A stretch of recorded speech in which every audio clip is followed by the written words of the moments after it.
One Story 26. Foco no primeiro sermão de Moisés. Deuteronômio 1-9. Agora entramos no livro de Deuteronômio. Êxodo e Números registraram os eventos enquanto os israelitas estavam a caminho. Levítico foi escrito no Monte Sinai, bem abaixo de Canaã, para preparar o povo para a vida na terra que logo iriam entrar. Deuteronômio também foi escrito em movimento, nas planícies de Moabe, ao leste de Canaã, olhando para o passado e se preparando para o que estava por vir. E contém ainda mais do que Levítico. Neste ponto, Moisés já sabe, desde o livro de Números, que vai morrer em breve e que não entrará em Canaã. Já nomeou Josué e Eleazar como seus sucessores. O que resta para Moisés é dar ao povo de Israel uma espécie de exortação espiritual, até seu último fôlego. O livro de Deuteronômio é uma coletânea de 3 grandes sermões que Moisés pregou ao povo de Israel. De muitas formas, resume e condensa o que foi registrado de Êxodo até Números. Vocês não confiaram no Senhor, o seu Deus. Desde a travessia do Mar Vermelho até este lugar, nas planícies de Moabe, ao longo de mais de 40 anos, o acontecimento mais marcante foi o envio dos espias à terra de Canaã. Como já vimos em Números, Deus havia dado uma ordem clara para conquistar Canaã. Vejam, eu dei a vocês esta terra. Entrem e tomem posse da terra que o Senhor jurou dar aos seus antepassados, Abraão, Isaque e Jacó, e aos seus descendentes depois deles. Moisés transmitiu essa ordem exatamente como o Senhor havia instruído. Mas o povo respondeu: vamos mandar alguns homens à frente para espionar a terra e trazer um relatório sobre o caminho que devemos seguir e sobre as cidades que encontraremos. Mesmo tendo saído do Egito e atravessado o Mar Vermelho, não por sua própria força, mas apenas pelo poder de Deus, agora estavam tentando avançar com base em seus próprios cálculos. O resultado da sua observação, análise e raciocínio foi este: não podemos subir. Moisés lhes disse: o Senhor, o seu Deus, que vai adiante de vocês, lutará por vocês, como fez no Egito, diante dos seus olhos, e no deserto. Ali vocês viram como o Senhor, o seu Deus, os carregou, como um pai carrega seu filho, por todo o caminho até chegarem a este lugar. Ele foi à frente de vocês durante toda a jornada, em fogo durante a noite e em nuvem durante o dia, para encontrar os lugares onde deveriam acampar e mostrar o caminho que deveriam seguir. Mesmo quando Josué e Caleb clamaram, isso não fez diferença. O povo recusou-se a crer em Deus. Eles só ouviram as histórias sobre os gigantes, cidades enormes, muros fortificados que alcançavam os céus e os descendentes de Anak. No fim, os israelitas foram disciplinados por Deus e proibidos de entrar em Canaã. Tiveram que voltar ao deserto. Moisés também não pôde entrar. Somente Josué e Caleb, juntamente com as crianças que ainda não sabiam discernir entre o bem e o mal, atravessariam o deserto e entrariam na terra. Depois de ouvir o juízo de Deus, os israelitas disseram: pecamos contra o Senhor. Subiremos e lutaremos, como o Senhor, o nosso Deus, nos ordenou. Mas, com armas nas mãos, subiram com presunção, sem hesitar. Só que Deus não estava com eles. E quando Deus não está com você, toda batalha termina em derrota. Após a derrota, voltaram e choraram diante do Senhor. Mas Deus não os ouviu. Ele não lhes deu atenção. Isso precisa ser lembrado. Quando tomamos um mandamento claro de Deus, torcemos para que se encaixe na nossa vontade, reinterpretamos conforme nossos termos, e depois pedimos ajuda de Deus. Isso é maldade. Por isso, precisamos conhecer a palavra de Deus. E novamente, vemos a questão da liderança. Os que trouxeram o relatório de incredulidade eram todos líderes, chefes de tribos. É por isso que, antes de recontar a história dos espias, Moisés diz: escolham homens sábios, criteriosos e respeitados de cada uma das suas tribos. A Bíblia diz que o temor do Senhor é o princípio da sabedoria e o princípio do conhecimento. E quando Josué estava prestes a liderar o povo rumo a Canaã, ele estava cheio do espírito de sabedoria. O próprio Senhor lutará por você. Canaã é uma terra onde o povo deve olhar somente para Deus, depender somente dele e viver de acordo com a sua vontade. Deus não estava tentando construir um império por meio dos israelitas, ele estava edificando o reino de Deus. Por isso, a terra que Deus dá é aquela onde ele vai adiante do seu povo e luta por eles. E toda terra que Deus não dá, jamais deve ser desejada. Omani Seir, que pertence aos descendentes de Esau, a terra dos Moabitas, descendentes de Lo, e a terra dos Amonitas. Nenhuma dessas foi dada aos israelitas. Mas a terra do rei Seom, de Esbom, e a terra do rei Og, de Bazã, foram dadas a Israel por Deus. Devemos lembrar, no deserto, neste mundo, quem luta é o Senhor. Portanto, o resultado da batalha não depende do que podemos ou não podemos fazer, nem do que queremos ou deixamos de querer. Depende apenas disto: qual é o mandamento de Deus? Qual é a vontade dele? Ele está conosco ou não?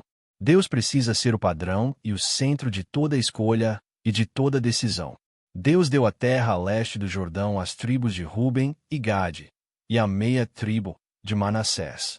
Quando Deus permite, quando Deus ordena, quando Deus envia, ele também diz: não tenham medo deles. O Senhor, o seu Deus, lutará por vocês. Nada lhes faltou. Moisés disse: pois o Senhor, o seu Deus, os abençoou em todo o trabalho das suas mãos. Ele cuidou de vocês em toda a sua caminhada por este vasto deserto. Nestes 40 anos, o Senhor, o seu Deus, esteve com vocês, e nada lhes faltou. Nada faltou não significa que o deserto era um lugar para ficar e se estabelecer. Significa que não houve falta para o propósito da travessia. Porque o deserto era apenas passagem no caminho para o destino. Canaã era um corredor, não uma morada. Mas, para os israelitas, parecia cheio de faltas. Seja no Egito, no deserto ou em Canaã, o que importava para eles era se seus desejos estavam sendo satisfeitos. Por isso, Deus gastou 38 anos eliminando a geração cheia de falta e reclamação. Não me fale mais disto. Deus recusou firmemente o pedido de Moisés, quando ele suplicou: deixa-me atravessar e ver a boa terra do outro lado do Jordão, essa bela região montanhosa e o Líbano, dizendo: basta. Não me fale mais sobre esse assunto. Havia várias razões pelas quais Moisés não pôde entrar em Canaã em carne e osso. Uma delas foi o episódio em que ele feriu a rocha 2 vezes em vez de falar com ela, como Deus havia ordenado, falhando em santificar a Deus. Mas a razão mais profunda foi o episódio dos espias. Mesmo que Moisés não tenha entrado fisicamente em Canaã, vemos no Novo Testamento que ele apareceu no Monte da Transfiguração com Elias e estava ao lado de Jesus. Está claro que ele entrou no reino de Deus. No fim, Moisés não pôde entrar em Canaã porque representa a lei. E a mensagem é esta: ninguém entra no reino de Deus por meio da lei. Ouçam os estatutos e os pratiquem, então vocês viverão. Por meio de Moisés, Deus expressa seu profundo desejo. Por favor, ouçam os estatutos e as ordenanças que o Senhor ensina a vocês.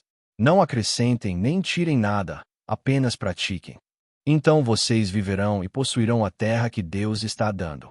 Não existe Deus como nosso Deus, que cuida do seu povo. E não existe lei tão justa como os estatutos e ordenanças que ele deu. Por isso, o povo de Deus deve ter todo o cuidado, guardar o coração, nunca se esquecer do que viu, e ensinar aos seus filhos e netos. Para ajudá-los a viver como o povo de Deus, ele deu os 10 mandamentos e todas as suas ordenanças. Naquele momento, os israelitas disseram: aproxime-se e ouça tudo o que o Senhor, o nosso Deus, disser. Depois, conte-nos tudo o que ele te disser. Nós ouviremos e obedeceremos. E Deus respondeu: ouvi o que este povo disse. Tudo o que disseram é bom. Ah, se eles tivessem tal coração, disposto a me temer e a guardar todos os meus mandamentos sempre. Assim tudo iria bem com eles e com seus filhos para sempre. Esse é, de fato, o desejo de Deus. Mas Deus também sabe. Ele sabe como os israelitas viverão uma vida de rebelião. Ainda assim, ele os ensina, e Moisés os exorta mais uma vez: andem em obediência a tudo o que o Senhor, o seu Deus, lhes ordenou, para que vivam, prosperem e tenham vida longa. Mas precisamos entender com clareza: Quando Deus diz com tanta intensidade, obedeçam a cada um dos meus mandamentos, não é porque Ele quer que provemos que somos dignos de viver na sua terra. Pelo contrário, é porque, ao nos esforçarmos ao máximo para obedecer a palavra de Deus, descobriremos esta verdade que, como pecadores, somos incapazes de guardar a santa palavra de Deus. E essa descoberta nos levará a clamar por socorro. E por meio desse socorro, por meio dessa salvação, veremos a necessidade do Messias. É por isso que Deus diz: guardem todos os meus mandamentos. Jamais devemos nos esquecer disso. O Senhor, o seu Deus, é fogo consumidor, um Deus zeloso. Entre os 10 mandamentos, o que Deus mais enfatizou foi este: não adore ídolos. Há uma diferença entre cometer erros por fraqueza, mesmo conhecendo a vontade de Deus, e mudar completamente quem Deus é. É por isso que as Escrituras chamam a idolatria de adultério. É adultério espiritual. Nenhuma imagem de qualquer tipo é aceitável. Embora Deus possa perdoar outros pecados, Ele declara que jamais tolerará a idolatria. Por causa do seu zelo, Ele consumirá. Se o povo de Deus adorar ídolos, Deus chamará os céus e a terra como testemunhas contra eles. Eles serão eliminados da terra que Ele lhes deu. Serão espalhados entre as nações. Poucos restarão, e ali servirão deuses inúteis feitos por mãos humanas. O Senhor é Deus. Nenhum outro há além dele.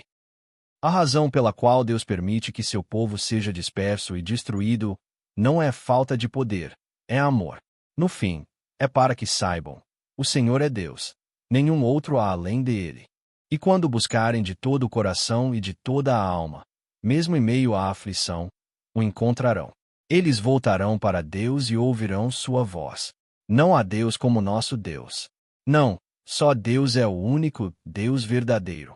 Todos os outros chamados deuses são apenas ídolos feitos por mãos humanas.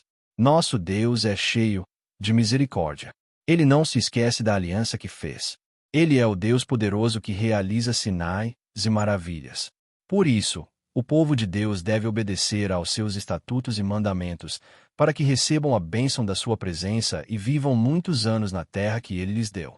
Ame o Senhor, o seu Deus, de todo o seu coração, de toda a sua alma e com todas as suas forças. Deus repetidamente disse: guardem meus estatutos e leis.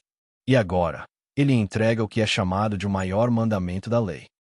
Ame o Senhor, o seu Deus, de todo o seu coração, de toda a sua alma e com todas as suas forças. Mas aqui está o que realmente importa. Deus disse: ame-me, e poderíamos simplesmente amar. Mas, novamente, Ele nos aponta para a lei. Digamos mais uma vez: não podemos ir até Deus por meio da lei. Ninguém consegue cumprir a lei perfeitamente. Mas quando reconhecemos a graça do amor de Deus por nós e respondemos com amor, somos levados à sua lei por amor. E então, passamos a desejar conhecê-la mais, ensiná-la mais. Por isso Deus diz: ame o Senhor, o seu Deus. E depois ordena: grave estas palavras que hoje lhe dou no coração. Ensine-as com dedicação aos seus filhos. Converse sobre elas em casa, no caminho, ao se deitar e ao levantar. Amarre-as como símbolo nas mãos. Prenda-as na testa. Escreva-as nos batentes das portas e nos portões. Amar é esforço. Amar é dedicação. Não são apenas palavras lançadas ao vento. Deus conduzirá os israelitas até Canaã, como prometeu a Abraão, Isaque e Jacó. Ali, receberão cidades que não construíram, casas cheias de coisas boas que não providenciaram, vinhas e oliveiras que não plantaram, e comerão e se fartarão. E Deus diz: não se esqueçam do Senhor, que os tirou do Egito, da terra da escravidão. Temam o Senhor, o seu Deus, sirvam apenas a Ele, e jurem somente em seu nome. Não sigam outros deuses, os deuses dos povos ao seu redor. Se fizerem isso, o Senhor, o seu Deus, que é um Deus zeloso, certamente trará disciplina. Para preservar esse amor por Deus, Ele ordena novamente: obedeçam aos mandamentos, decretos e leis que o Senhor lhes deu. E se o seu filho perguntar: o que significam os estatutos, decretos e leis que o Senhor, o nosso Deus, nos ordenou? Então conte a eles sobre a poderosa mão de Deus, como ele salvou e conduziu seu povo. E diga: o Senhor nos ordenou que obedecêssemos a todos estes decretos e que temêssemos ao Senhor, o nosso Deus, para que sempre fossemos bem-sucedidos e preservados com vida, como hoje se vê. E se formos cuidadosos em obedecer toda esta lei diante do Senhor, o nosso Deus, isso será a nossa justiça. É isso que Deus quer que seja transmitido de geração em geração. O Senhor, o seu Deus, o grande e temível Deus, está no meio de vocês. Quando o povo de Israel entrar na terra de Canaã, a terra para onde Deus os está conduzindo, deverá destruir as 7 nações que ali habitam. Não deverão fazer nenhum pacto com elas, nem lhes mostrar misericórdia. Se não obedecerem e acabarem servindo aos seus deuses, esses ídolos se tornarão uma armadilha para eles. Deus ordena que seu povo não se case com os cananeus. Se o fizerem, serão levados, por meio dos seus cônjuges, a se desviar do Senhor e servir a outros deuses. Pelo contrário, devem derrubar os altares dos cananeus, quebrar suas colunas sagradas e queimar seus ídolos. O povo de Israel foi escolhido por Deus, não por causa de algo que tenham feito, mas porque Deus os amou e fez uma promessa aos seus antepassados. Eles foram redimidos da escravidão do Egito, das mãos de Faraó. Por isso, o povo de Deus deve amá-lo e guardar os seus mandamentos. Se assim fizerem, Deus manterá a sua aliança de amor, mostrará misericórdia e os abençoará com abundância, fertilidade, força e saúde. Deus diz ao seu povo que não tenha medo dos inimigos em Canaã, se andarem fielmente com ele, pois o seu grande e temível Deus está com eles. Devem lembrar-se do que o Senhor fez por eles no Egito, para que você saiba que o ser humano não vive só de pão, mas de toda palavra que procede da boca do Senhor. Deus ordena repetidamente que seu povo obedeça a todos os mandamentos que ele dá. Ele os conduziu pelo deserto para humilhá-los e prová-los, para saber o que havia em seus corações e se guardariam ou não os seus mandamentos.